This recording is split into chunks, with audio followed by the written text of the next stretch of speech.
Bonjour à toutes et à tous, donc bienvenue dans cette émission numéro 27, l'émission Comment rendre possible l'impossible ou l'impossible possible. Aujourd'hui, nous allons te présenter trois intervenants qui sont venus intervenir et que j'ai l'honneur effectivement de faire participer à ces émissions. Donc c'est Sébastien, Meryl et Chris. Donc, première des choses, toi qui viens également nous rencontrer dans cette émission, que ce soit en direct, que ce soit en replay, eh bien, l'objectif de cette émission, c'est quoi? C'est de te faire découvrir ces belles personnes qui font de belles choses sur Internet depuis un certain temps. Et tout simplement, de venir écouter, en fait, toutes les belles énergies, les conseils, j'irai à partager notre expérience avec toi. Si tu es en direct, n'hésite pas également à poser tes questions. On va creuser aussi les questions. Si tu as des problèmes en particulier par rapport à des sujets qu'on discute, tu verras également que les intervenants vont se présenter au démarrage. Mais le plus important dans cette émission, c'est surtout que tu apprennes à les connaître, qui ils sont derrière effectivement leurs affaires sur Internet.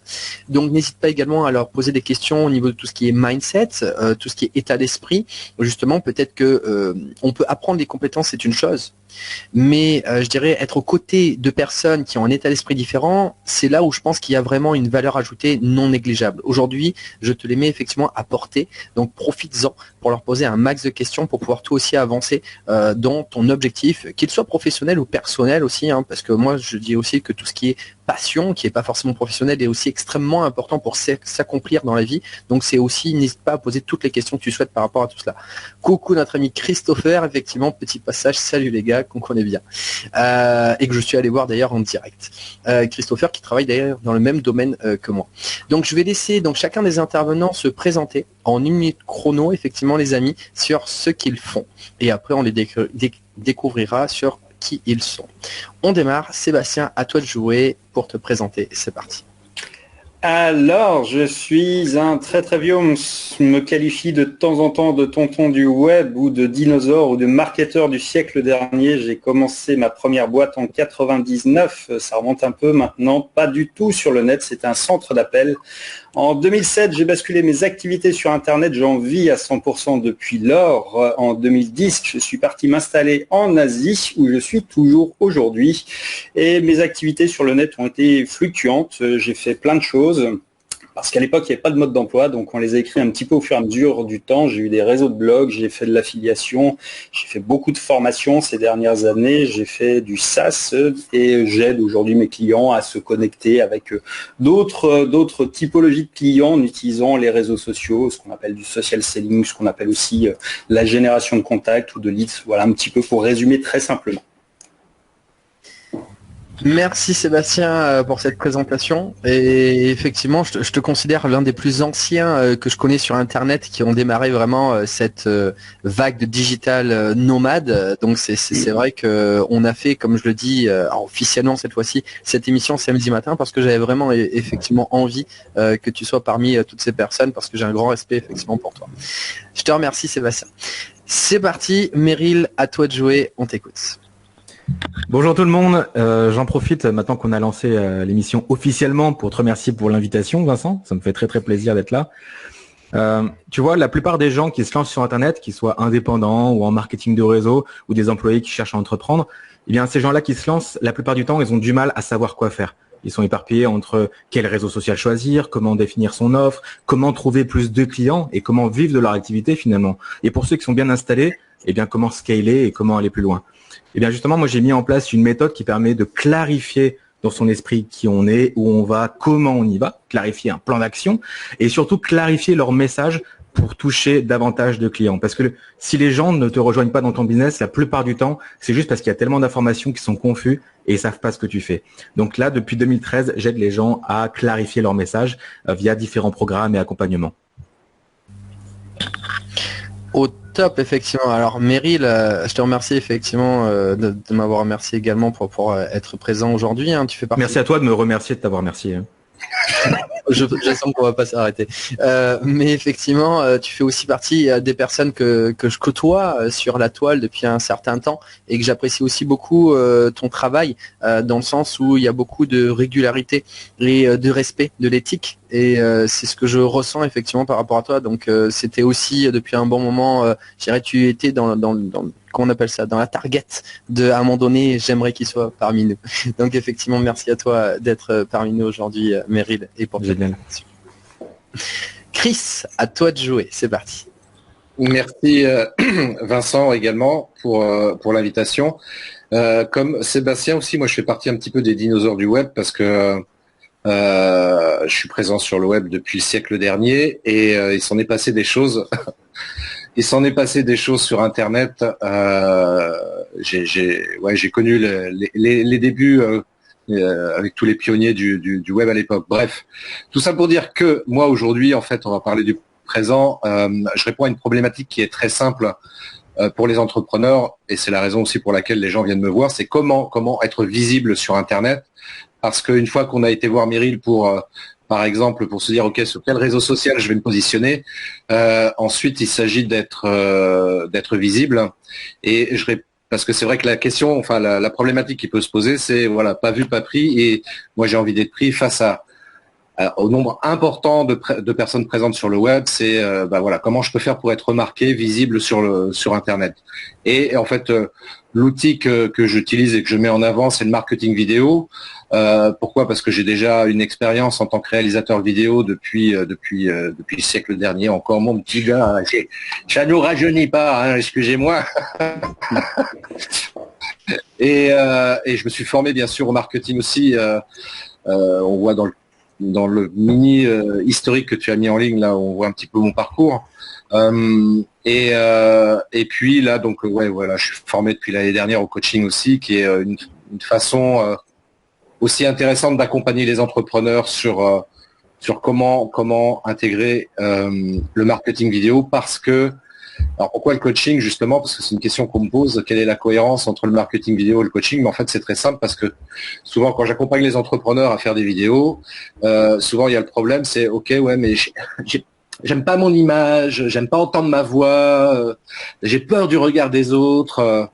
Ok, donc là on va peut-être travailler sur la partie mindset justement, parce que c'est là où ça devient intéressant. Et puis on le sait très bien aujourd'hui en tant qu'entrepreneur, de manière très globale, ce qui est vachement important, c'est le mindset.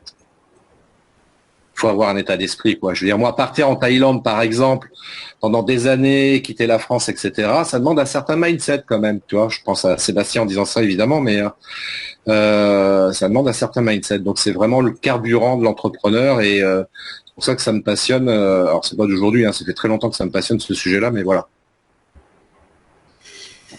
Alors c'est assez marrant tout ce que tu viens de me dire, Chris, parce que c'est vrai que je t'ai découvert pendant le Webel 2021 de Mathéo Roux, qui justement aussi fait partie de cette émission et qui m'a proposé ensuite de faire partie. Et donc c'est assez marrant parce que en fait tu es le plus ancien finalement ici, parce que c'est vrai. Par contre fais attention parce que la connexion elle fait un petit peu bah oui, mais comme moi, j'ai une vieille connexion aussi. Hein. Donc, ouais.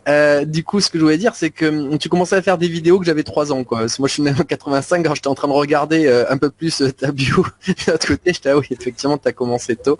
Et donc, c'est intéressant aussi, justement, de voir ton parcours. Et puis surtout, comme tu as dit, ton état d'esprit, le mindset, qui va caractériser ce que j'ai envie de transmettre, justement, à travers cette émission, que tu puisses toucher des personnes qui ont vraiment un mindset totalement différent, mindset en français, état d'esprit totalement différent, qui leur ont permis de faire de belles choses sur Internet et justement avec cette persévérance. Et ce qu'on peut voir, et moi ce que j'apprécie beaucoup effectivement dans ta description, parce que j'en ai vu passer pas mal des descriptions, c'est vraiment le côté un peu, je vais faire rigoler, mais un petit peu curriculum vitae. 1988, 1988. Enfin, ce qui est top, c'est vraiment qu'on voit toute ton évolution et on se rend compte que tu es une personne extrêmement, je dirais, stable, fiable, je dirais, dans le sens où tu as mis le temps à mettre les choses en place avec effectivement quelque chose de costaud derrière. Et ça fait plaisir justement de voir cela, qu'il y a des personnes qui sont régulières et persévérantes. Ça, c'est vraiment super important. Et j'apprécie beaucoup ça, effectivement, chez toi. Et je te découvre encore aujourd'hui, justement, puisqu'on s'est découvert il y a un mois de cela, effectivement, à travers ce sommet qui a été fait par Mathéo. Donc, merci pour ton intervention, Chris. Merci. Alors maintenant, avant que moi je passe à ma description, je vais également remercier toutes les personnes là, qui ont commencé à nous rejoindre. Donc effectivement, alors Chris, effectivement, Christopher qui est passé tout à l'heure, petit message, salut les gars. Maureen également, bonjour Maureen, bienvenue avec nous. Donc il y a également Cyril qui a fait partie également de l'émission, Cyril Herstel qui fait Zéro Marketing, qui est un petit peu qu'on appelle ça le Jamie effectivement du marketing. Il est assez marrant, moi j'adore avec tout ce qu'il fait dessus. Il y a Cécile également, bonjour à Cécile, bonjour à toi, bonjour à Vanina également, bonjour à toi Vanina, qui est une nouvelle effectivement parce qu'il y a pas mal aussi de personnes qui viennent et qui reviennent depuis tout ce temps. Donc bonjour à toutes et à tous et n'hésitez pas à nous dire si vous nous entendez bien, un petit 5 sur 5, n'hésitez pas aussi à nous dire d'où vous écoutez effectivement cette émission parce que c'est aussi le côté international, je dirais, qui donne de la vie, comme je disais tout à l'heure, géographiquement à l'émission et ça me fait plaisir de voir qu'on transmet. Ah, on a aussi notre ami Jean-Charles qui est également, salut à toutes et à tous, qui est de la Pologne. Alors il est pas loin de chez moi effectivement. Ok, super. Allez, je vais commencer à me présenter moi également de mon côté. Donc je m'appelle Vincent Tamizier, j'ai 36 ans à l'heure actuelle. Ça fait 6 ans que je suis expat, effectivement, comme je disais au démarrage dans les coulisses, au démarrage officieux. Et aujourd'hui, on va dire que moi j'ai souhaité partir de la France parce que je voulais mettre des belles choses en place sur Internet, mais qu'il fallait un certain temps et état d'esprit pour cela. Et donc je suis venu le découvrir à l'étranger. Mon objectif, mon rêve, c'est justement d'avoir une dizaine de maisons un peu partout dans le monde et d'aller vivre où je veux, quand je veux, en fonction de mes ressentis. Si je veux aller à l'endroit où il fait chaud, à l'endroit où il fait plus froid, en fonction effectivement de ce que j'ai envie. Et je voulais commencer effectivement par la Pologne, parce que c'était facile en voiture pour y aller, mais je devais y rester 1 an et demi. Bon, vous comprenez que finalement c'est pas mal la Pologne, sinon je serais pas resté tout ce temps. À côté de ça, donc de mes 20 ans à mes 30 ans, j'étais à la fois commercial et j'ai repris mes études à 28 ans dans les assurances, mais j'ai eu 2 boulots en même temps puisque je faisais aussi du MLM, marketing relationnel, pour ceux qui connaissent. Et après, à l'âge de 30 ans jusqu'à 36 ans, c'est-à-dire aujourd'hui, bon là je suis en train de passer une autre période, mais j'ai créé le concept de multibancarisation, gagner de l'argent avec les banques en ligne. J'ai aidé plus de 180 personnes sur ce domaine-là et en tout j'ai fait 3 tours de France sur ce concept. J'en ai fait 3 tours aussi autres parce que j'aime bien être au contact direct des personnes, pas que derrière justement cet écran, mais vraiment avoir le contact direct avec les personnes. C'est vraiment quelque chose qui m'anime, que j'aime beaucoup. Et donc voilà, on va en rester là par rapport à ce que j'ai fait pour me présenter. Ah si, j'ai envie de dire aussi une chose très importante parce que là dans cette émission, on est aussi là pour savoir qui on est derrière. Alors je le dis aussi de suite, je suis hyper sensible. Et je suis au potentiel. Et ça, c'est des choses que j'ai découvert il y a peu et qui me caractérisent aussi beaucoup. Et donc, j'aide de plus en plus les personnes qui ont ces caractéristiques justement par rapport à tout cela. Allez, c'est parti. Maintenant, on va passer dans le vif du sujet. Donc, il y a Vanina, ok, yes. Il y a Maureen, 5 sur 5 qui nous entend bien. Merci Maureen pour ton commentaire. Merci Cécile de Bretagne. Effectivement, j'adore la Bretagne. J'y suis allé, c'est vraiment apaisant. Tout ce qu'on dit là-dessus, c'est vrai. De chez moi, dans le département 45, proche d'Orléans. Ah, mais tiens, Chris, tu as du monde pas loin de chez toi. Vanina va venir faire un petit coucou. Allez, c'est parti. On va démarrer donc maintenant sur le sujet croustillant de l'émission, qui est comment rendre possible l'impossible ou l'impossible possible. C'est comme tu le sens, comme tu le ressens. Donc, on va laisser démarrer un des intervenants pour nous dire un petit peu ce qu'il a à nous dire sur ce sujet en question. Meryl, à toi de démarrer. Oula, je suis pas échauffé là. Comment rendre possible l'impossible spontanément, à part aller à Poudlard, j'ai pas de solution miracle, mais ah non, attends, je voulais dire un truc, mais je voulais le garder pour la fin. T'as dit qu'à la fin, il fallait donner une pépite, c'est bien ça? Eh bien, j'invite les personnes. Je le dis pas. Ah pardon. Non mais ils sont habitués au concept de l'émission. À chaque fois c'est pareil. Ils savent qu'à la fin on lâche nos pépites. Eh bien, je vais pas le dire. Et je vous invite, si vous êtes sur ce live, à rester jusqu'au bout. Watch time. Pour avoir nos pépites donc. Donc voilà. Si la question c'était c'est impossible de garder les gens jusqu'au bout du live. Eh bien voilà comment on vient de le rendre possible. Alors Zala, on me l'avait jamais faite, je l'ai qui. Merci Meryl, t'as bien démarré. Bonne intro, c'est parti. Chris, on te laisse reprendre comment rendre possible l'impossible. Donc on t'appelle comment, le papy du net? Non, je connais. Oui, comme l'a dit très justement Vanina. Alors Vanina, c'est une entrepreneur que j'ai coachée, donc on se connaît très bien. Et elle m'a surnommé le papy Chris. Effectivement, je suis un peu le papy là. Comment rendre possible l'impossible? Ça rejoint un petit peu ce que j'ai dit tout à l'heure par rapport au mindset. Je vais le traduire différemment en fait. Il y a une phrase qu'on qu'on a entendu souvent, où on dit on ne voit que ce qu'on croit. Et moi, je dis les choses différemment. Je dis on ne croit que ce qu'on voit. On ne voit que ce qu'on croit. Ouais, c'est ça. Donc, si tu crois que c'est pas possible, bah, tu verras que toutes les choses qui vont t'arriver dans ta vie vont valider le fait que ce n'est pas possible pour toi. Si tu crois que tu peux pas être entrepreneur, si tu crois que tu peux pas faire des vidéos, si tu crois que tu peux pas partir en Thaïlande ou faire du storytelling, etc., bah, tout va te démontrer qu'effectivement, ce n'est pas possible pour toi. Donc, c'est juste au départ, en fait, juste avoir cette pensée-là, cette idée-là en soi, dans sa tête, en se disant, bah, ouais, c'est peut-être possible, quoi. Et c'est peut-être possible déjà très simplement dans sa tête, effectivement, en faisant travailler un petit peu l'imagination. Et c'est quelque chose que l'on perd quand on grandit. Moi, je me rappelle quand j'étais gamin, moi, je me croyais, alors pas Robin des Bois, mais je me prenais pour un cow-boy en train de jouer aux cow-boys et aux Indiens, etc. Et j'étais vraiment dans mon personnage, quoi. Et quand on grandit, on perd ce sens de l'imagination et c'est dommage parce que en continuant à travailler là-dessus, ben, on peut rendre possible des choses.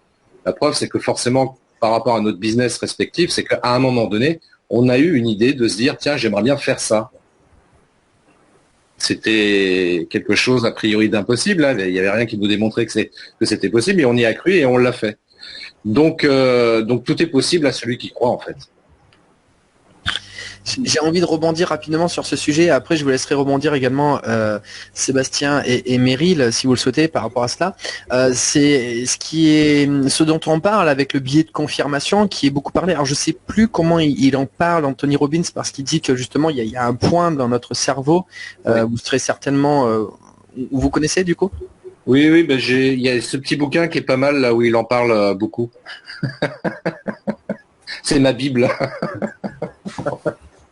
Ouais, j'aime beaucoup du coup ce côté-là parce que c'est vraiment l'idée de il faut d'abord croire avant de voir, et si jamais tu ne crois pas, tu ne peux pas voir. Moi j'ai envie de le dire, alors ça n'a rien à voir avec le côté professionnel, mais c'est quelque chose qui est assez caricatural pour les personnes qui, je dirais, parce que il y a tout type de personnes qui viennent dans cette émission. J'ai même ma mère qui est venue, qui est médium, et justement sur le côté spirituel, bah ça c'est très caricatural, c'est-à-dire que les personnes disent moi j'y crois pas, moi j'ai jamais rien vu donc j'y crois pas. Et c'est un petit peu la même chose. Par exemple dans le côté spirituel, c'est vraiment si tu veux, je dirais tu ne verras ce monde que si tu n'y crois. Si tu ne le vois pas, ce monde se cachera à toi. Là, c'est assez, je dirais, tranchant, parce que là, c'est vraiment quelque chose que moi, personnellement, je suis baigné dans tout ce qui est spiritualité avec ma mère, justement, par rapport à tout cela depuis que je suis jeune. Mais c'est vraiment quelque chose que j'ai pu comprendre sur ce domaine-là. Et dans, effectivement, n'importe quoi, finalement, dans la vie, que ce soit, je dirais, le côté professionnel ou même le côté personnel des challenges que tu te donnes, c'est toujours comme ça. Il faut d'abord croire pour voir les choses et pas le contraire. Ça c'est ce qui change, je pense, beaucoup finalement l'état d'esprit finalement d'une personne qui va réussir et qui va réussir à se, comment je fais ça, alors je dirais pas convaincre parce que j'aime pas le terme convaincre si vous le définissez en deux parties. En deux parties, c'est pas très super ce terme, mais c'est une personne qui va s'influencer psychologiquement, qu'il est capable de faire les choses, il va trouver les moyens de faire les choses par rapport à tout cela. Je termine juste sur ce point. J'en discutais il y a 2 jours de ça dans un pub avec une personne où justement je disais ce qui va faire toute la différence quand tu démarres quelque chose, quoi que tu fasses dans la vie, c'est pas le comment qui est important. Les gens ont peur du comment. Je lui ai dit les 2 choses à te poser la question, c'est déjà de faire le point, je dirais, où tu veux aller ton objectif, mais surtout pourquoi tu veux aller à cet objectif. C'est-à-dire quel est l'objectif et pourquoi. Mais le comment, en fait, tu vas le construire pendant la route. Il faut juste avoir confiance en toi. Mais à partir du moment que tu as le pourquoi, donc le pourquoi, en fait, c'est justement ce sens et ce qu'on vient de dire à l'instant, c'est-à-dire de croire, de construire un petit peu sa croyance interne. À ce moment-là, en fait, tu t'en fiches du comment parce que tu vas rebondir sur ce qui se passe dans ta vie au fur et à mesure. Enfin, ce qui se passe sur le chemin au fur et à mesure. Donc, c'est vraiment savoir le point B où tu vas et le point A d'où tu pars et pourquoi tu y pars. Et après, le chemin, en fait, il se fait tout seul. Et tu rencontres des belles personnes comme on a, par exemple, aujourd'hui avec nous, justement pour te donner toutes ces clés. Mais il faut savoir les entendre parce que tu y crois. C'est ça, finalement, qui va nous permettre d'atteindre tout cela. Meryl, Sébastien, qu'est-ce que vous en pensez de tout cela ? Je rejoins, pardon, je prends la parole, Marie. Je rejoins beaucoup votre point de vue sur ce truc-là. D'ailleurs, personne m'a posé la question, mais expert des merdards, ça vient un peu de ça, en fait. L'idée, c'est qu'on m'a toujours dit, non, ça, c'est pas possible. Je viens d'un milieu ouvrier, j'ai créé une boîte, c'était pas possible, en fait, à l'échelle de mes parents, de penser que je deviendrais patron. Pendant très longtemps, ils pensaient, et c'est normal parce que dans leur système de croyance, c'était pas normal que j'ai ce cheminement-là. Et puis j'y suis arrivé, ça m'a demandé du temps, des efforts. Et puis un jour, j'ai dit j'en ai marre, j'arrête. Et là où il commençait à prendre un peu normalité à cette situation-là, finalement, j'ai décidé de changer. Et là encore, c'était un renversement total. On m'a dit mais c'est pas possible. Qu'est-ce que tu vas faire sur Internet? Personne gagne de l'argent avec. C'est pas grave, on verra bien. C'est plus une question de finalement de faire des choix et de s'écouter quasiment que soi-même. Tu peux te tromper, évidemment que la route elle est pas aussi droite que celle que tu penses qui va t'y amener. Quand je résume mes étapes en fait finalement en disant voilà en 2007 je suis parti sur le net, hop en 2010 je suis parti en Thaïlande. Bon bah il s'est passé un peu de temps, il y a eu des ajustements, il y a eu des trucs. Tu trouves toujours les moyens. Puis quand on dit qu'il n'y a pas de moyens, il y en a toujours un en fait.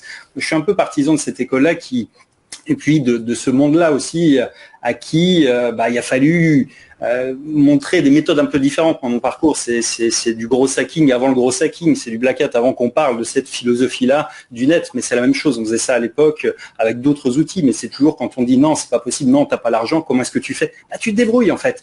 Ça te rend plus créatif et c'est comme ça que des boîtes, des parcours personnels se créent en fait avec cette vision-là de dire ouais, peut-être par esprit de contradiction aussi, de dire bah, si j'ai envie d'y aller, il n'y a pas de raison que je puisse pas y aller, ou alors bon bah je vais trouver un moyen qui est peut-être pas celui qui est effectivement celui ceux qui ont de l'argent, qui ont le réseau, qui ont etc. utiliseraient. Mais si je le souhaite, ça me demandait peut-être beaucoup plus de temps, peut-être plus d'énergie, mais je vais y arriver si je le veux. Et c'est vrai que je pense qu'aujourd'hui, encore plus que jamais, il y a quelque chose qui est très vrai sur Internet, c'est que ça a ouvert les yeux à beaucoup de gens. Dire qu'à mon époque, encore une fois, et je pensais un peu pareil pour toi, Chris, on n'avait pas les mêmes modèles, c'est-à-dire que aujourd'hui tout le monde a lu ou vu au moins une vidéo d'Anthony Robbins, mais si tu remontes il y a 25 ans en arrière, c'était réservé à très très peu de gens. De la même manière, aujourd'hui, quand on dit digital nomade, tout le monde a vu des vidéos sur la Thaïlande. Tu pars en Thaïlande comme toi, tu pars en week-end en Normandie, quoi. Tu vois, c'est un peu ça. À mon époque, c'était déjà un peu plus roots parce qu'il n'y avait pas de contenu, il n'y avait pas de YouTube où tu avais les mecs qui te font le décortiquage du truc. Fallait débrouiller, fallait inventer le schéma. C'était ça qui était intéressant aussi. Et c'est vrai que Internet a au moins donné cette vision-là, je pense, à tout le monde de dire que ouais, c'est possible, même s'il y a plein de gens qui fake, même s'il y a plein de trucs, mais au moins il y a plein d'exemples qui montrent à tout le monde, quel que soit son âge, sa condition, le business model, le truc, l'endroit d'où tu viens, l'endroit où tu vas aller, que c'est possible parce que d'autres l'ont fait avant toi. Et c'est une époque qui est géniale pour ça parce que il n'y a pas plus, je pense, là pour le coup, c'est souvent l'argument principal des gens qui se disent ouais, mais c'est pas possible, en fait, c'est pas pour moi. C'est l'excuse principale que les gens te donnent souvent pour reculer. Moi, on m'a dit, mais t'as de la chance d'être parti en Thaïlande. C'est pas de la chance, un billet d'avion, tu le prends, tu l'achètes et tu viens. Enfin, tu vois, c'est pas un truc qui est miraculeux, c'est à la portée de tout le monde, fondamentalement, si tu choisis de le faire. Mais c'est pas un coup de chance, c'est un coup de poker, peut-être pour certaines personnes, mais au moins, cette époque-là donne cette motivation-là aux gens à se dire que, ouais, mais si lui, il l'a fait, putain, je suis pas plus con que lui, quand même. Je vais me débrouiller, quoi. Donc voilà un peu ma vision du truc. Meryl ? Ouais, totalement. On a parlé de Tony Robbins plusieurs fois. Et c'est super intéressant dans ce qu'a dit Sébastien. C'est que aujourd'hui, c'est évident. Ah, t'as pas lu Tony Robbins, c'est comme si t'avais pas lu Harry Potter, quoi, presque. Et tandis qu'effectivement, il y a 25 ans, je suppose, je suis né au siècle dernier, mais j'ai pas eu l'occasion de travailler au siècle dernier. Je suppose qu'à l'époque, ça allait pas de soi du tout. Et celui qui avait décédé de Tony Robbins, il pensait avoir des infos en exclusivité. Comme certains audios de Kevin Trudeau, à une époque, on me les a donnés, ces fameux audios de Kevin Trudeau, je sais pas si vous connaissez. Et on m'a dit, attention, ça c'est secret, c'est mystique, prends-en soin, c'est des secrets bien gardés. Ouais, enfin, finalement, maintenant, c'est sur une playlist, 14 vidéos gratuites sur YouTube. Tu vois. Donc, comment rendre le possible impossible, l'impossible possible? Faut peut-être juste patienter 5 ou 10 ans, finalement. Et vous avez parlé de Tony Robbins, et est-ce que vous avez probablement lu, est-ce que vous avez déjà fait des séminaires avec Tony Robbins? Non? Il y avait quelque chose qui m'avait marqué, j'en ai fait un en 2014, et alors là, en matière de comment rendre l'impossible possible, je crois que c'est une expérience, c'est plus folle de ma vie. Il est connu pour un truc dans ses séminaires, Tony Robbins, c'est la marche sur le feu. Et donc moi je suis allé au séminaire naïvement, je pensais qu'on allait taper des mains, prendre 2-3 clés. J'avais totalement oublié ce passage-là. Donc tu arrives dans un grand endroit, c'est une époque où on pouvait encore se rassembler. C'était près du canal, enfin du fleuve à Londres, grand espace. Tu arrives, il y a plein de gens qui font la queue, tout ça. Et la première chose qu'on fait, c'est qu'on te donne un papier que tu dois signer. Et en fait c'est une décharge qui dit je consens à marcher sur des braises ardentes de 800 degrés. Et en gros, je me retournerai pas contre l'organisation de Tony Robbins si jamais je me brûle, je suis blessé ou si je meurs. Et toi, tu es là, au séminaire, tu dis, bon, maintenant que j'y suis, allez, je signe, tu vois, il n'y a pas de souci. Et finalement, tu te dis, mais comment est-ce qu'il va nous faire marcher sur le feu? Et ce qui s'est passé, c'était la première journée, pendant 3 ou 4 heures, il nous a conditionnés à marcher sur le feu. C'est-à-dire qu'il nous a dit, imaginez, visualisez, on parlait de visualisation tout à l'heure, visualisez le chemin de braise, imaginez-vous en train de marcher dessus, nous donner des techniques, voilà, pour pas trop de sécurité, nous projeter en train de le faire. Et finalement, ce qui s'est passé, c'est qu'à 22 heures, on se retrouve à des milliers de personnes avec plein de chemins de charbon ardent et on se met à marcher dessus. Je l'ai fait avec Christopher Cerceau qui est passé tout à l'heure sur le live, justement. J'ai marché sur les charbons ardents, lui, il m'a suivi, etc. Et souvent, on nous a dit, mais comment vous avez fait? Vous n'êtes pas fait mal, vous n'êtes pas brûlé? Comment vous l'avez fait? Et en fait, la réponse que tout le monde disait, c'était pas dur parce qu'on l'avait déjà fait 20 fois dans notre tête avant. Donc c'était pas la première fois, on l'avait déjà fait. Et c'est ça qui est incroyable. Le plus dur finalement, c'était pas de marcher dessus, c'était de se dire j'y crois et je suis ok de mettre mes pieds sur ces charbons ardents et d'avoir construit cette visualisation en amont. Donc c'est vraiment un retour que je voulais vous partager. Le thème de l'émission, ça me fait clairement penser à une marche sur le feu. C'est assez marrant ce que tu dis, ouais, c'est ça, c'est qu'on se conditionne à faire des choses que les gens ne pensent pas encore possibles finalement. Et nous, on se conditionne à se dire c'est possible. C'est marrant parce que ce que je voulais dire juste avant, c'est que personnellement, même si c'était un petit peu après, quand je suis parti vivre en Pologne et pareil, comme vous l'avez dit, gagner de l'argent à travers Internet, moi j'étais pareil, j'étais un fou ici. Puis surtout que c'est quand même une génération, faut le dire ici. J'étais pas forcément dans une grande ville, un petit peu à l'extérieur de la ville, et en Pologne on pourrait dire qu'il y a une génération, c'est comme si on vivait à la génération d'avant. Donc du coup, quand ils me voyaient taper mes 10 doigts sur un ordinateur en disant mais qu'est-ce que tu fais, 10 doigts sur ton ordinateur à taper et tu crois que tu vas passer ta vie à faire ça et tu vas gagner ta vie comme ça, moi j'étais avec une personne en plus à ce moment-là, une demoiselle que j'avais rencontrée, elle me regardait, t'es super énervé quoi, tu vas pas faire ça toute ta vie, genre non mais t'es pas un homme là. C'était vraiment le senti un petit peu en plus archaïque, je dirais patriarcal ici, je dirais de la société comme ça. Et c'est vrai que c'était pas évident parce que déjà en plus je dis pour venir ici à l'époque, j'avais aussi avant de travailler de démarrer sur Internet, j'avais aussi un petit peu mis d'argent de côté. Par contre, j'ai travaillé aussi dans le bâtiment juste avant. Ça aussi, je dis ouais, tu sais, j'ai quand même bossé avant pendant 2 mois non-stop tous les jours, 10 heures par jour dans le bâtiment, tu sais, pour mettre de l'argent de côté, pour pouvoir faire ça et me lancer aussi. Ça se fait pas non plus en claquant des doigts parce que les personnes ils se disent ouais, c'est bon, on fait ça et hop là c'est parti. Non, il y a aussi, je dirais, une histoire de c'est important pour nous. C'est-à-dire que c'est vraiment quelque chose qu'on a au fond de nous, qu'on ressent, qu'on a envie de faire quelque chose qui nous parle. Mais justement, c'est la raison pour laquelle je dirais qu'après, on a une certaine aussi gratitude et fierté par rapport à là où on est passé. On a pris des décisions au-delà de l'ensemble des personnes qui nous jugeaient, critiquaient et nous mettaient 6 pieds sous terre parce que c'était pas leur mode de pensée. Moi, je dirais même ma mère, au début, quand je suis parti à l'étranger et que je disais que ça me convenait pas en France, c'était plus dans l'état d'esprit, tu fuis. Ça, c'est pas évident parce que les personnes pensent que parce qu'on suit pas le modèle, on fuit. Et moi, je dis non, justement, je ne fuis pas parce que ce modèle-là me convient pas, plutôt que de rester dans ce modèle et me plaindre. Comme justement, je disais à l'époque où les gens se plaignent trop, je dis mais pourquoi moi je reste dans ce modèle et je vais continuer à me plaindre? Non, pas du tout. S'il y a un problème d'ailleurs, le problème c'est pas mon environnement. Si mon environnement va bien, puisque tout le monde fait de cette façon-là, donc ils sont cool comme ça. Le problème c'est moi. C'est à moi de prendre mes décisions et de mes responsabilités, d'aller dans un autre environnement qui me correspond mieux. Mais pour ça, il faut repartir à zéro. Et là, il faut oser aller de l'avant. Et ça, c'est vraiment tout cet état d'esprit, de cette force, comme vous l'avez dit justement, qu'il faut avoir aussi à l'intérieur pour aller contre vents et marées, contre ce typhon. Et ce qui est assez marrant, comme vous l'avez dit aussi, c'est que ça devient une évidence. Idriss Aberkan, il le dit très bien par rapport à cela, que tout changement, c'est fou, dangereux, évident. Chaque révolution. au début c'est fou, on est des fous au début. Après c'est dangereux parce que voilà, tu vas commencer à gagner de l'argent comme ça, et puis moi je travaille de l'autre côté. Enfin, il y a un état d'esprit où on change les structures et puis ça commence à déstabiliser un petit peu les modes de pensée. Et après ça devient une évidence. Et ça c'est assez marrant, je dirais, de passer toutes ces années à voir évoluer tout cela. Donc voilà. On repart sur ce sujet, comment rendre possible l'impossible avec vos propres expériences par rapport à cela. Alors, est-ce qu'il y a une personne en particulier qui veut démarrer pour répondre à ce sujet maintenant? Ah ben, de toute façon, attends, Meryl t'es passé, tu as fait passer, donc ce sera à la fin. Point. C'est Chris, c'est ça qui a lancé le sujet à la base. Hein. Ah, c'est ma faute. Non. Donc, ce que je voulais dire, c'est le tour de Sébastien maintenant de répondre à la question avec tes propres expériences. Alors, mes propres expériences de ce qui était rendu possible. Dans mon parcours, en fait, c'est vraiment l'illustration la plus parfaite de ça. Ça a l'air un peu mégalo quand je le dis comme ça, mais fondamentalement, je suis pas un génie, je suis pas quelqu'un qui était bilingue, je suis pas venu d'une famille de grands voyageurs.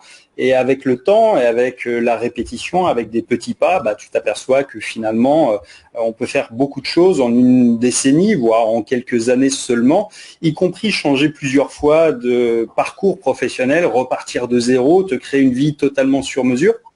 Et je pense que c'est sans doute ça dont je suis le plus fier ou le plus content, du moins dans mon parcours, c'est d'avoir construit vraiment une vie qui me ressemble. Alors après, ça ne veut pas dire qu'elle est meilleure, que le pays que j'ai choisi, c'est celui que tu dois prendre ou quoi. C'est juste que c'est celle qui me convient le mieux à moi, selon ma propre grille de lecture et mes propres valeurs. Aujourd'hui, ce qui est le plus important pour moi, c'est effectivement la liberté. La liberté, alors d'évoluer dans une société, effectivement, où il y a moins de contraintes, d'être aussi indépendant totalement, c'est-à-dire de ne pas avoir de compte à rendre à grand monde, si ce n'est à mes clients, et puis de l'autre côté, d'habiter dans un endroit où il fait soleil 364 jours par an, et puis où il fait au minimum 20 degrés. Voilà, j'avais des prérequis qui étaient assez particuliers, mais c'était les miens, et vraiment l'impossible, c'était d'arriver à ça. C'est tout le cheminement, en fait, qui t'amène à ça au fur et à mesure du temps. Mine de rien, c'est un parcours qui prend 2 décennies. Après, quand tu prends les petits ajustements, les trucs, quand tu arrives dans un pays, c'est une nouvelle aventure, tu fais des erreurs, tu corriges, tu reprends. Et puis, ouais, c'est sans doute, je pense, ce qui était le moins évident, sachant d'où je pars, d'un village de Bourgogne de 150 habitants, pour arriver à l'autre bout du monde. Et voilà. Donc, c'est l'illustration parfaite de tout est possible si tu t'en donnes les moyens, si tu en as la patience et si tu fais ce qu'il faut et si tu ne crois pas au rêve de la Ferrari gagnée en 24 heures chrono, mais un peu au travail, à la vision, et puis à l'application, et puis à la répétition, et puis surtout à ce que tu veux vraiment. Et puis je pense que c'est un cheminement dans lequel tu apprends à te connaître aussi. Tu apprends que peut-être tu pensais des choses, et puis finalement, pour les avoir testées, c'est peut-être pas ce vers quoi, en fait, finalement, tu vas t'orienter après. Donc c'est vraiment un équilibre que tu apprends à découvrir sur toi. Je trouve que c'est une belle expérience de vie aussi, l'expatriation, ça t'en apprend plein sur toi, effectivement, comme tu le disais aussi, quand tu arrives dans un pays qui est tout neuf, quand tu connais personne, ça te met en face d'un mur blanc, en fait, où tout peut être écrit d'une manière différente, où t'as pas, moi ce que j'aime beaucoup ici, c'est que t'as pas le jugement des gens, tu vois, j'ai fait des vidéos pendant très longtemps, me baladant avec une caméra comme ça dans la rue, personne s'inquiète de ça, enfin tout le monde s'en fout, quoi, parce que t'es un étranger, donc du coup c'est normal si tu fais des trucs bizarres.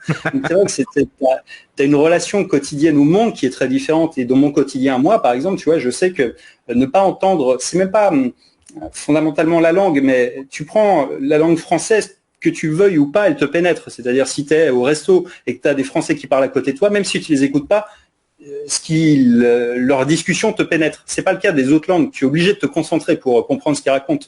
Et ce qui fait que les gens, en général, parlent toujours de trucs négatifs, ou du moins rarement de développement perso. Tu as beaucoup plus les gens qui se plaignent, pour de bonnes raisons, hein, c'est pas le propos, mais je vois-t-il que c'est une ambiance qui est très négative en général. Et toi, en étant dans un monde un petit peu où tu es finalement... en retrait, ça te met très à l'écart de tout ça et ça te met dans une bulle que tu choisis de te construire et qui te met toujours, en fait, moi, tu vois, mon image du monde, c'est dans le monde, il fait beau la plupart du temps, les gens sont souriants, c'est un peu la merde en ce moment ici comme ailleurs, mais je veux dire, l'image que j'ai, moi, du monde, c'est celle que j'ai choisi de voir, quoi, en fait, fondamentalement, tu vois, moi, je vois pas de grève, je vois pas d'embouteillage le matin, je vois pas de grisaille, j'habitais à Paris dans le 15e pendant longtemps, j'avais une vue sur du gris le matin et du gris le soir, quoi, et toute la journée, c'était du gris. Donc, c'est ça, en fait, c'est vraiment d'être capable de construire sa réalité. Et quelle qu'elle soit, d'ailleurs, peu importe, après, il n'y en a pas une qui est meilleure que l'autre, c'est simplement celle qui te convient le mieux à toi. Merci Sébastien pour ce que tu viens de dire. J'aimerais juste revoir quelques commentaires de nos amis là qu'ils ont mis. Attention Chris, ça va se mettre sur toi. Hop là.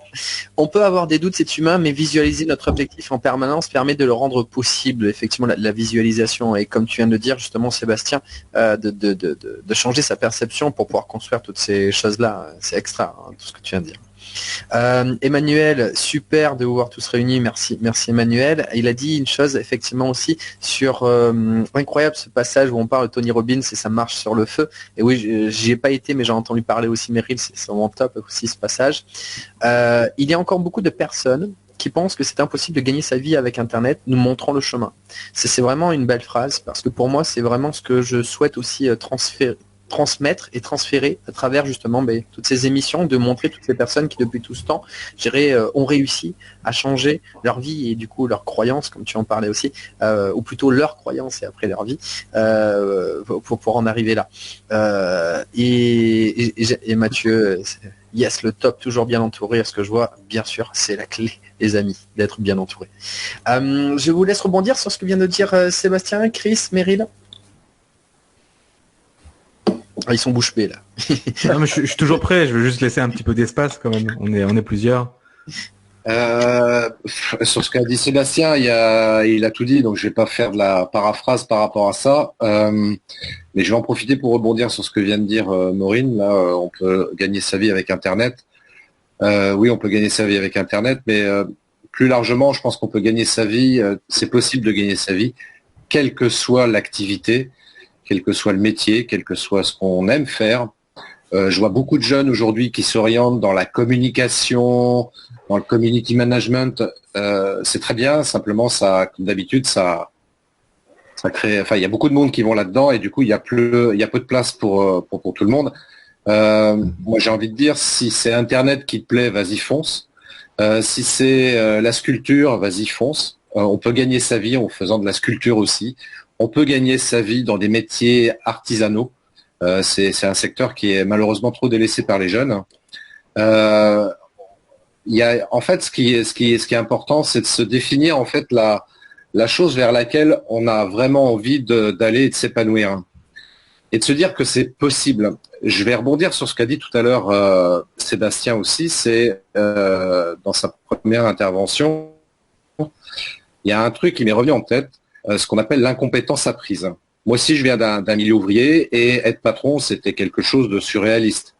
Et voilà. Donc pour moi, c'est pas possible d'être patron. C'est pas possible de gagner ma vie, par exemple, sur Internet. Ça n'existe pas. Dans notre famille, ça n'a jamais été fait, évidemment. Et ça ne peut pas marcher pour toi aussi. Et c'est quelque chose qu'on nous inculque quand on est enfant. Et c'est un peu en Thaïlande, c'est un peu la même chose pour éduquer les éléphants. Quand l'éléphant il est tout bébé, on l'attache avec une corde à un morceau de bois et il apprend ça, et quand il devient adulte, on l'attache toujours avec la même corde au même morceau de bois et il ne va pas s'échapper alors qu'il aurait la force de s'échapper. Mais comme il est dans ce schéma d'incompétence apprise, il considère qu'il ne peut pas s'échapper. Et nous, on est comme l'éléphant adulte, on nous a tellement inculqué de choses, de croyances par rapport à notre vie en général. Non, n'essaye même pas ça, tu n'y arriveras pas. N'essaye même pas. Et on se le dit à soi-même, on n'a parfois même pas besoin des autres. On se dit non, je vais reprendre l'exemple là, je vais pas aller sur Internet. Même pas j'essaie, j'y arriverai jamais à gagner ma vie avec Internet. C'est pas possible. Je n'ai pas les compétences, le talent ou je ne sais quoi. Alors que si tout est possible à celui qui croit, je finis mon intervention par la même phrase. Moi, j'ai envie de rebondir sur les éléphants. J'adore les bêtes. Mais est-ce que vous savez comment on mange un éléphant? Je sais pas si dans le chat ils ont la réponse. Vous la connaissez celle-ci. Comment on mange un éléphant? La réponse c'est une bouchée à la fois. Alors ça paraît stupide et c'est très bateau comme conseil, mais c'est tellement vrai, tu vois. C'est ce qui te paraît impossible, manger un éléphant. Dès que tu le décortiques en quelques morceaux, bah c'est tout de suite plus faisable. Et il n'y a pas très longtemps, enfin il y a quelques mois maintenant, j'ai vraiment switché d'une mentalité de me fixer les objectifs à 1 an, 5 ans, 10 ans, comme on le prône souvent. Je veux dire, c'est bien d'avoir une vision à long terme, mais des objectifs, tu vois.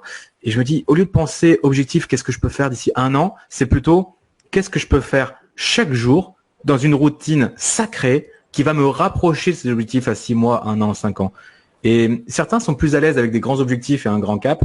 Personnellement, je suis plus à l'aise avec, ok, demain, je veux savoir quelles sont les 3 actions que je peux faire concrètement. Et là, ça paraît pas impossible. Parce que écrire un roman, j'ai publié mon premier roman à l'âge de 19 ans. C'est un truc que je pensais pas spécialement faire. C'est un gros morceau, c'est un gros éléphant. Mais finalement, quand tu te dis, demain, je sais que je prends 45 minutes pour écrire. Je sais pas, ou alors demain j'écris 2000 mots quoi qu'il arrive, ou demain ceci, demain cela. Tu vois, juste d'avoir une routine comme ça, eh bien tu fais pas gaffe, mais à la fin de l'année tu te retrouves avec 700 pages et tu dis bon bah maintenant j'ai plus qu'à élaguer et voir ce qu'il en est, tu vois. Et tu te dis bah maintenant qu'il est là, je peux peut-être en faire quelque chose. Et vraiment d'aller marche après marche. Pas la peine de voir tout l'escalier, tu grimpes simplement la marche suivante, elle est beaucoup moins intimidante. Tu veux revenir, Sébastien? Tu veux continuer? C'est une très très bonne vision et je pense que c'est souvent la manière qui est la plus sous-estimée, mais qui est surtout la plus fonctionnelle et la plus implacable pour réussir quelque chose. Et c'est la même chose pour quelqu'un qui a jamais couru et qui veut courir un marathon. Tu peux pas passer de 0 au marathon, mais si en revanche, bah, tu vas courir un petit peu tous les jours et que tu de plus en plus avances vers cet objectif-là, effectivement, tu as quand même de bien meilleures chances d'y arriver. Et puis, ça semble toujours beaucoup moins décourageant en se disant, quand on voit une montagne escalader, c'est tellement grand, c'est tellement gros, mais pas où est-ce que je démarre? Alors que finalement, quand tu dis, bon, bah, monte 3, 4 marches et puis tu verras bien. Et souvent, une fois que tu es lancé, en plus, tu as tendance à aller toujours en chercher un petit peu plus. Et c'est l'humain est souvent beaucoup plus heureux en plus comme ça quand tu as une routine sur laquelle tu peux t'appuyer, qui est quotidienne et qui est presque infaillible. En fait, tu sais que faut pas réfléchir, tu débranches ton cerveau, t'accomplis juste, et tu sais qu'au bout du bout, quand tu vas regarder le chemin accompli, au bout de 6 mois, au bout d'1 an, bah, tu auras pu accomplir n'importe quoi. C'est vrai dans toutes les disciplines du net. Si tu veux devenir copywriter, le meilleur copywriter, bon, bah, va falloir que tu te farcisses des lettres de vente, que tu fasses le parcours, mais évidemment, tu vas pas le devenir du jour au lendemain. Mais en revanche, bah, si tu en fais un morceau tous les matins, et puis tu tiens cette routine-là, d'ici 6 mois, d'ici 1 an, d'ici 2 ans, bah, tu seras devenu un très bon artisan, mais c'est la manière classique finalement, celle des sportifs, celle des artisans. Les gens qui étaient sculpteurs, comme tu le disais aussi, c'est voilà, les métiers artistiques ont toujours procédé comme ça, quoi. Et c'est une vertu qu'on a sans doute un petit peu perdue. L'instantanéité des réseaux sociaux y est, à mon sens, un peu pour beaucoup. C'est-à-dire qu'on veut tout de suite, immédiatement. Amazon te livre, maintenant, il faut qu'il te livre en 2 heures. Voilà, moi je viens d'une époque où je me souviens de ces discounts. Il te livrait peut-être en 15 jours. Au départ, c'était ça. On n'était jamais sûr que ça arrive. Et c'était peut-être en 15 jours. Maintenant, c'est sûr en 2 heures. Donc, on voit qu'en fait, la société, la consommation nous pousse vers ça. Mais c'est vrai que malgré tout, la nature humaine, elle est plutôt sur un cheminement, au moins jusqu'à temps qu'on nous invente les implants pour apprendre des connaissances en instantané, toujours sur un processus d'apprentissage qui est un peu plus long. Merci les amis pour vos interventions. Je vais essayer de revenir un petit peu sur l'ensemble parce qu'il y a beaucoup de choses là qui ont été dites super intéressantes. Bah tu vois, je suis désolé Meryl, mais il y a déjà pas mal de pépites qui ont été déjà données, mais il n'y a pas la tienne, donc tu as bien raison. Donc du coup, moi ce que j'avais envie de dire, c'est vraiment revenir sur ce point, de trouver ce qu'on aime. Et j'aime beaucoup ce que tu viens de dire aussi tout à la fin, Sébastien, sur le fait que le problème de l'instantané, le problème effectivement de l'instantané qui détruit beaucoup, je dirais, le fait de construire les choses avec la patience. Je pense qu'aujourd'hui, c'est vraiment une grosse difficulté qu'on a dans ce monde. Moi, je pars du principe que toutes les choses qui sont importantes prennent du temps. Et que c'est parce qu'on prend du temps qu'on augmente l'intensité et je dirais la valeur des choses. Parce que à l'intérieur du temps, de la patience, comme dans la méditation justement, on apprend à canaliser toute l'importance, la grandeur, la puissance de vraiment la valeur de ce qui est à l'intérieur. J'en parle de temps en temps. J'ai envie de le dire parce que ça fait sens. Il y a 15 ans de ça, je suis passé près de la mort. Ça arrive à plusieurs personnes, mais à ce moment-là, en fait, on sort beaucoup de filtres. Et un des filtres que j'ai pu comprendre qui était super intéressant, c'est que suite à ce passage, après, j'ai sorti toutes les peurs. Et j'allais faire ce que je voulais sans avoir aucune crainte ou aucune peur. Du coup, je dirais qu'à cette époque-là, j'avais 21 ans, donc il y avait pas mal avec les demoiselles, on va dire. Et j'avais quasiment, je dirais, 9 demoiselles sur 10, juste en montrant que je voulais. Et c'était top d'un côté, et de l'autre côté, en fait, c'était pas du tout top. Et on en revient un petit peu à cette difficulté qu'on a aujourd'hui de l'instantané. Avoir tout comme ça dans l'instant présent, sans avoir aucune difficulté, détruit l'une des choses les plus importantes, c'est d'augmenter la valeur des choses. C'est-à-dire que j'avais énormément, géré de quantité de demoiselles, mais c'était la quantité. Et aujourd'hui, c'est un petit peu ça. On a quantité.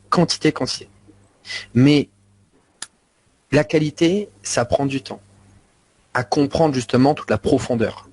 Et cette profondeur, c'est le temps. Si on enlève le facteur temps, on enlève le facteur qualité à aller dans la profondeur de toutes ces choses-là. Et aujourd'hui, c'est vraiment ça. La difficulté, c'est que les personnes ne prennent pas réellement le temps de découvrir ce qu'elles aiment vraiment. Et surtout, elles veulent des choses instantanées. Et ça détruit énormément, également, je dirais même notre confiance en nous. Puisque ce qui nous a construit, c'est de passer à travers toutes ces difficultés, à travers toutes ces années, et qu'on est fier d'être passé à toutes ces étapes. Donc, finalement, c'est un peu difficile, mais cette génération qui va vite, en fait, elle va vite à aller en haut de la montagne et que finalement, elle se retrouve toute seule sans avoir aucun sens. Elle a tout, mais en fait, elle a rien. C'est ce que j'avais compris, moi, à ce moment-là. C'est-à-dire qu'au bout de 6 mois, après, j'ai vu cette demoiselle, je me suis dit, mais en fait, ok, c'est bien, j'ai effectivement cette demoiselle à côté, mais elle me connaît pas. Je la connais pas réellement. Et finalement, je m'ennuie et je me sens seul. Seul. Il y a une solitude qui arrive quand on a tout, mais qu'à la fois on n'a aucun goût à rien. Et là, à ce moment-là, j'ai complètement pris du recul.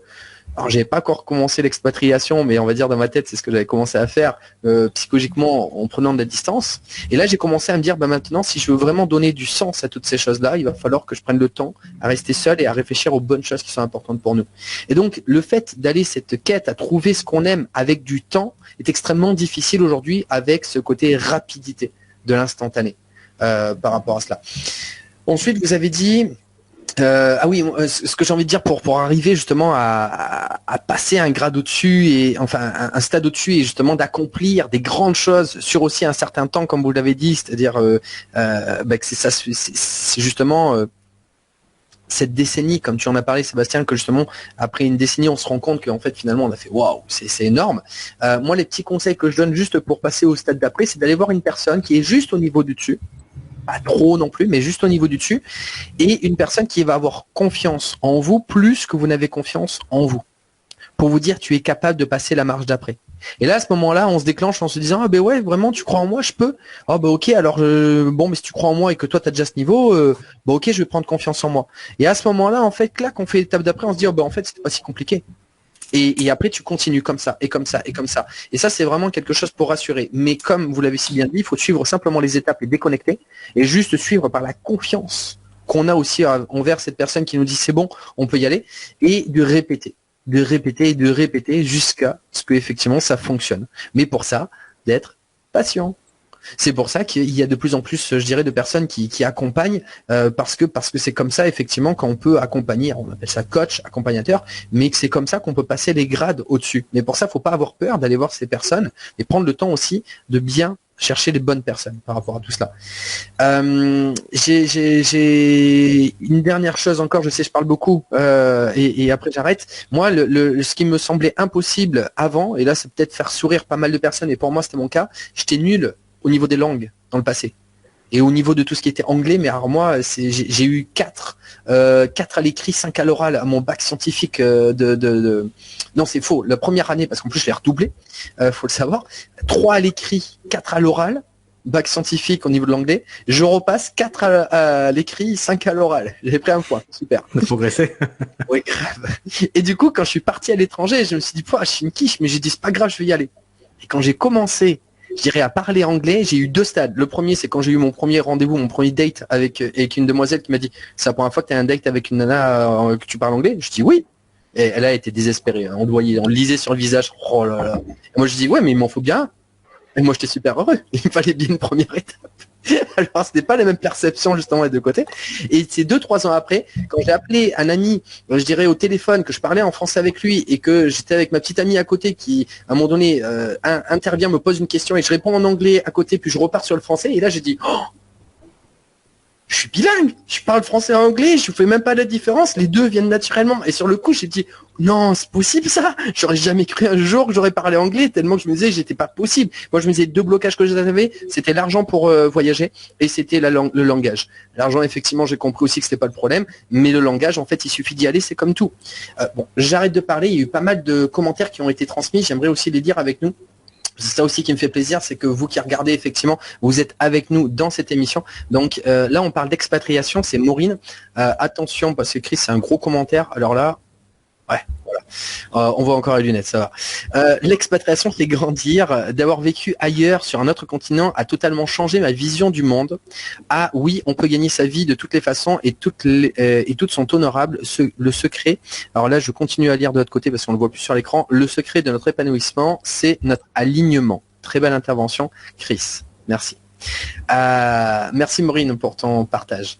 Mathieu, donc effectivement, bah tu vois, Meryl, tout le monde connaît pas.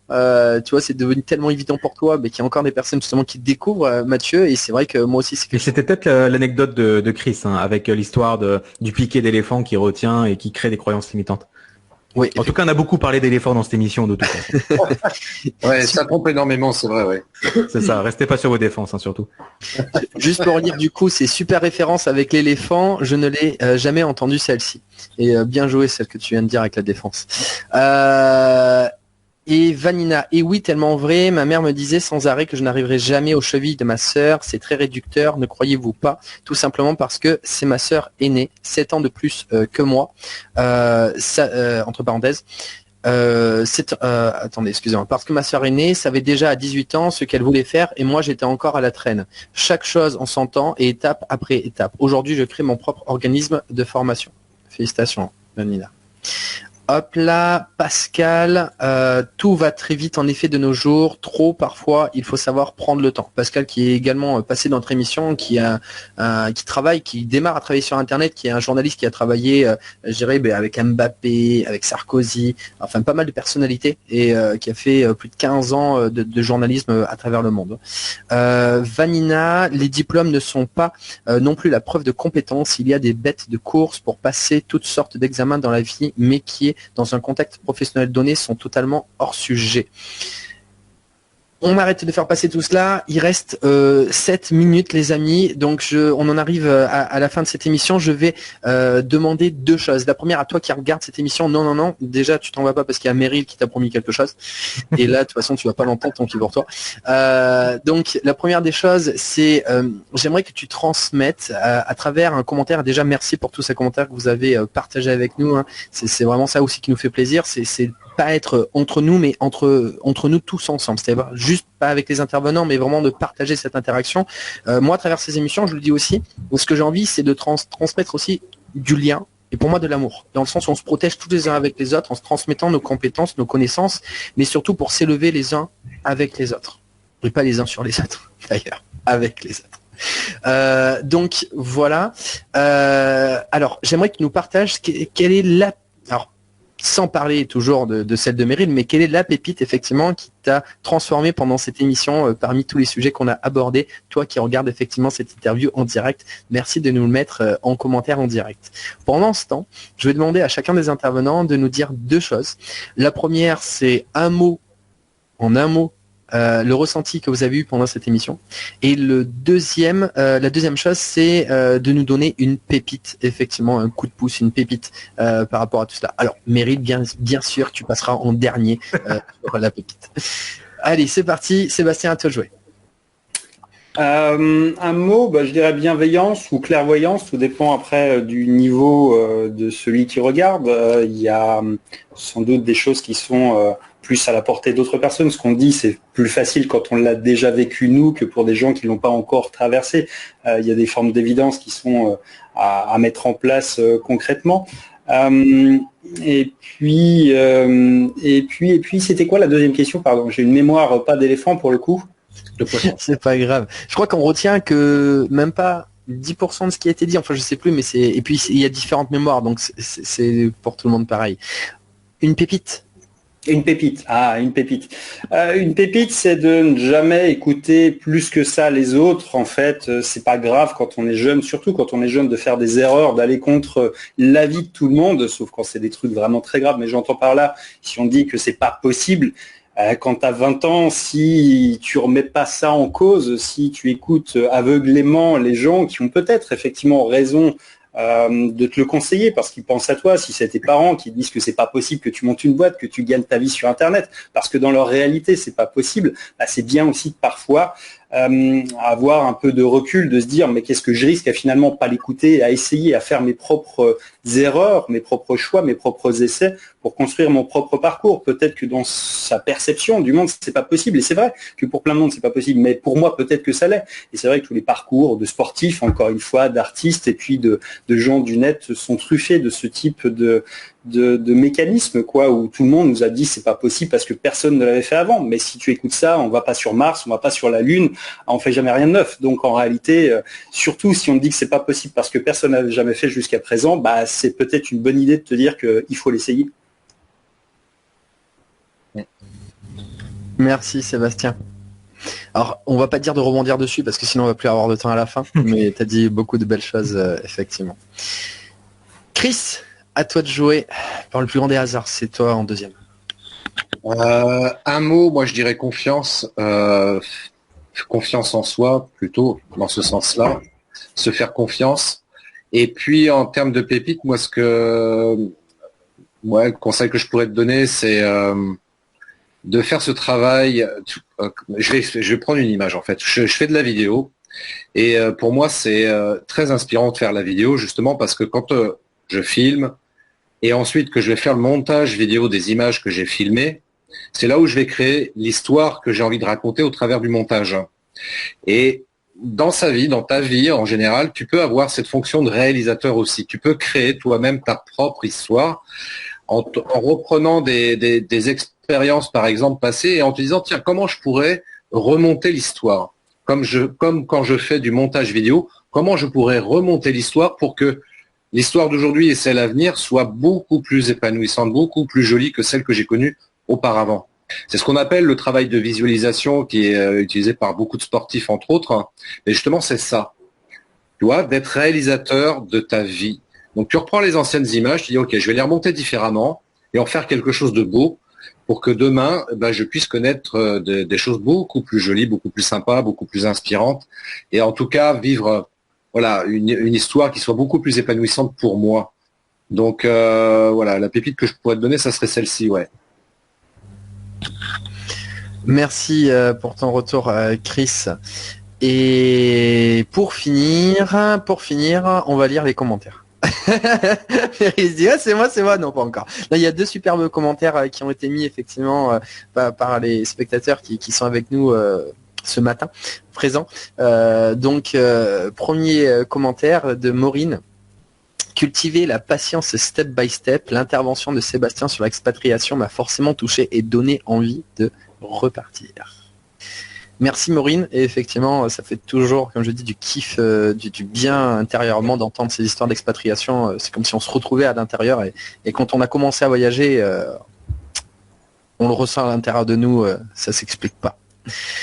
Fabienne, je sais pas si Fabienne, non, je pense que c'est la première fois effectivement que tu viens à cette émission, donc bienvenue à toi, merci pour ton commentaire. Donc on va lire cela ensemble. Bonjour toutes et tous, navré d'avoir pris en cours, mais je me régale à vous écouter. L'histoire de la marche sur le feu citée dans le livre Anthony Robbins me parle d'autant plus qu'étant réunionnaise, ça fait partie de nos cultures. Effectivement, le pouvoir du mental est fort. Je crois qu'il n'y a pas grand chose à rajouter. Gratitude sur effectivement ce que tu nous as transmis à travers ce commentaire. Et c'est vrai que un mot qui reflète beaucoup, c'est vraiment le mental. Qu'on transmet à travers effectivement toutes les personnes que je vous mets à porter aujourd'hui dans cette émission et que j'apprécie beaucoup. Meryl, c'est parti. On l'attendait. Il te reste... non, c'est terminé. Allez, bonne journée, à revoir. Revenez à la prochaine émission pour voir la pépite. L'émission en un mot, c'est ça la première question? Éléphant. mais blague à part, c'est quand même quelque chose. Mais au moins, ça permet d'avoir un ancrage visuel sur ce qu'on a partagé. En tout cas, j'ai pris beaucoup de plaisir à écouter Chris et Sébastien, et toi aussi, Vincent, bien sûr. Et même les commentaires, c'était bien d'avoir de l'interaction, surtout pour un samedi matin. Franchement, félicitations d'être venus. Et pour ceux qui sont en replay, merci de nous écouter. Alors la pépite, je me suis un peu coincé parce que en fait j'avais juste une citation que je voulais partager. T'as dit il faut une pépite pour la fin. Je me dis oh là, qu'est-ce que je prends?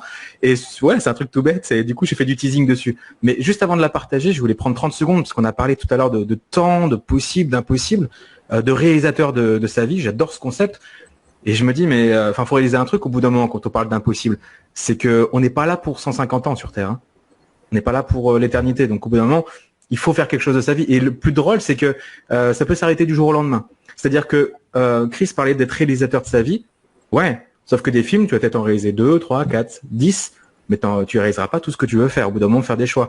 La vie, c'est comme une grande bibliothèque. Et là, il y a trop de gens qui se disent « Oh, je peux tout lire, j'ai toutes les possibilités. Je peux ouvrir un livre, lire 2 chapitres. Ah non, je veux prendre celui-là. Ah non, je vais prendre un autre livre. » Et finalement, tu as lu 20 livres et tu as lu le premier chapitre, mais t'as pas été au bout d'un seul livre. Vous voyez ce que je veux dire? C'est qu'on peut tout faire, mais on peut pas tout faire. Faut choisir quelques bouquins. On peut tout faire, on a la possibilité de tout faire, mais faut choisir parce que notre temps est limité. Bon bref, c'est une réflexion, je voulais juste vous la partager. Des fois, c'est bien de prendre conscience que, au fait, peut-être que dans 3 mois c'est fini. Donc oui, ça me paraît impossible, j'ai peur. En général, quand tu prends des risques, avec un peu de recul, c'est pas si dramatique que ça et ça vaut le coup de le faire. Je connais peu de personnes qui ont des remords. Je connais beaucoup de personnes qui ont des regrets. Je connais peu de personnes qui ont des remords. Ceci étant dit, la pépite que je voulais partager, j'ai une citation de Stephen Guise que j'aime beaucoup, c'est « Il vaut mieux se fixer des objectifs embarrassants et obtenir des résultats impressionnants plutôt que de se fixer des objectifs impressionnants et avoir des résultats embarrassants. » Une bouchée à la fois. Qu'est-ce que vous voulez que je passe, moi, juste derrière? Chris, tu voulais dire quelque chose? Non, je trouve ça très, très, très bien, sa citation. Et juste pour 2 petites secondes là sur ce que tu disais, Meryl, très justement, être réalisateur de sa vie, effectivement, et pour rester sur cette image-là, les réalisateurs de films de cinéma, ils vont choisir une thématique. Voilà, je veux faire des films de cow-boys ou des films de policiers, etc. Ils vont pas aller faire tous les genres de films. Hein. Et c'est très bien de le rappeler, Meryl, ça, c'est de choisir effectivement quelque chose vraiment qui nous fait vibrer intérieurement et d'aller au bout du truc. Totalement. Je mets un dernier commentaire pour cette émission de Maureen. Je trouve qu'il est assez beau. Laisser une empreinte sur Terre et pas une cicatrice. C'est le livre, effectivement. C'est son livre. Voilà mon livre. Ça me laisse une belle marge d'action. Merci à vous. Super. Merci Maureen. C'est beau, ouais. De mon côté, je vais terminer avec un mot. En général, j'en fais 2. Je me dis ouais, en tant qu'animateur, allez, je m'en fais plaisir. Mais non, là, ce soir, je veux dire, enfin ce soir, je vais y arriver du début à la fin. Ce matin, je vais dire un mot. Moi, ce que je ressens dans cette émission, c'est sagesse. Beaucoup de sagesse dans tous nos propos. Et donc, effectivement, ça me fait très plaisir par rapport à cela. Donc, voilà. Ensuite, la pépite que j'ai envie de donner, je dirais que c'est un petit peu une extension également à quelque chose qui a été dit tout à l'heure, c'est que voilà, ce que tu as dit, Sébastien, c'est qu'il ne faut pas écouter justement ce qu'on dit aussi dans le livre Réfléchissez à donner riche d'Upon Hill, les opinions, c'est-à-dire les denrées bon marché, et qu'il faut aussi se fier à plutôt ce qu'on ressent à l'intérieur. Ce que j'ai envie de dire par rapport à cela, c'est une chose que je pense que c'est l'étape d'après. L'étape d'après, dans le sens où, quand on fait ça, l'étape d'après pour certaines personnes, attention. Quand on fait ça, il se passe qu'il y a des personnes qui coupent le lien également avec certaines personnes. En se disant, bah, elles sont plus comme moi, elles me correspondent pas, ou elles n'ont pas compris. Et ça, moi, je lutte un petit peu contre cela. Je vous explique pourquoi. Moi, ce que j'essaye, c'est d'expliquer pourquoi il ne faut pas en vouloir aux personnes qui ont souhaité, ou plutôt parce qu'elles ont souhaité nous protéger. Ce que j'ai envie de dire à l'intérieur de cela, c'est que évoluer, c'est une chose, mais évoluer en coupant les liens, c'est pas forcément, à mon sens, la meilleure des choses. Plutôt en comprenant les liens. Ces personnes ont souhaité nous protéger par rapport à leur perception, comme on a tout expliqué dans cette émission. C'est leur perception.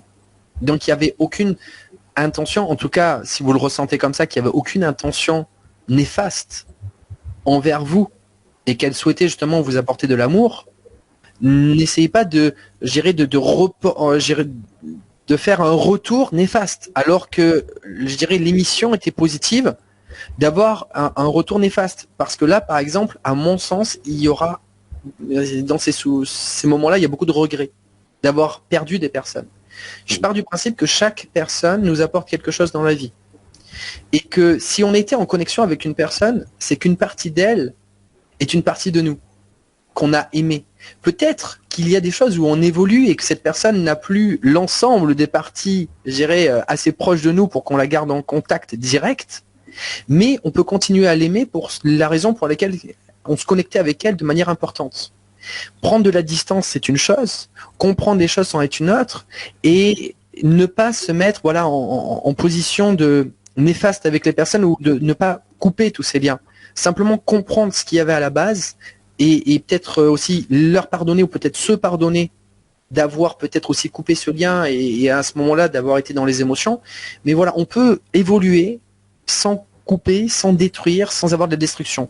Comprenez leur position et moi je dirais plutôt que au lieu de dire elles ont rien compris, non, je dirais plutôt elles n'ont pas encore compris ça et peut-être qu'elles le comprendront jamais parce que c'est pas ce qu'elles ont envie. Parce que c'est pas leur chemin, parce que peut-être que c'est pas leur objectif, et que à chacun aussi a son chemin dans sa vie, et à chacun de nous respecter. Par contre, on avait un chemin en commun à un moment donné, et respectez-la par rapport à ça, ayez de la gratitude par rapport au moment qu'elle vous a donné sur ce moment de vie, comme tu en parlais, Meryl, c'est qu'on a eu un temps avec elle, et ce temps, il faut avoir de la gratitude pour ce temps qu'on a eu avec cette personne.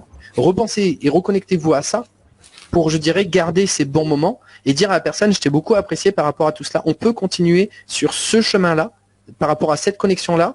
D'autres choses, on peut continuer maintenant on va se respecter parce que tu as aussi ton chemin de ton côté et on se respecte, mais on s'apprécie toujours sur ce point. Maintenant, c'est chacun, on fait. Donc vraiment de protéger ces liens. C'est vraiment la pépite que j'ai envie de donner, c'est construis-toi tout en amour, avec les personnes et pas au-dessus, en dessous, mais avec, en se comprenant et en se respectant. Bon, j'ai fait péter effectivement le timing et les 12h17, mais c'est pas grave, c'était vraiment une superbe émission. Donc je vous remercie vraiment à toutes et à tous d'avoir été présents, autant effectivement tous les intervenants ce soir, Sébastien, Meryl et Chris, et également toutes les personnes qui sont intervenues dans cette émission, et d'ailleurs les nouvelles personnes aussi qui sont venues nous découvrir. Je vous invite d'ailleurs à revenir découvrir toujours de belles personnes dans ces émissions. De temps en temps, il y a des revenants aussi qui reviennent dans l'émission, et donc voilà, je t'invite à venir découvrir toutes ces belles énergies pour se protéger les uns les autres en se transmettant toute notre bienveillance. On termine par un mot, les copains. Ouais, je l'ai pas dit dans les coulisses, là c'était ma pépite à moi. Simplement, qu'est-ce que vous dites vous? Ah mais tiens, en Thaïlande, qu'est-ce qu'on dit quand on prend une photo? En France, on va dire cheese ou des conneries comme ça. Qu'est-ce qu'on dit en Thaïlande quand on prend une photo? Ok, il n'y a pas on de dit rien. silence. On dit rien. Eh bien, 3, 2, 1, on dit rien et on va couper sur ce moment-là. Allez, 3, 2, 1.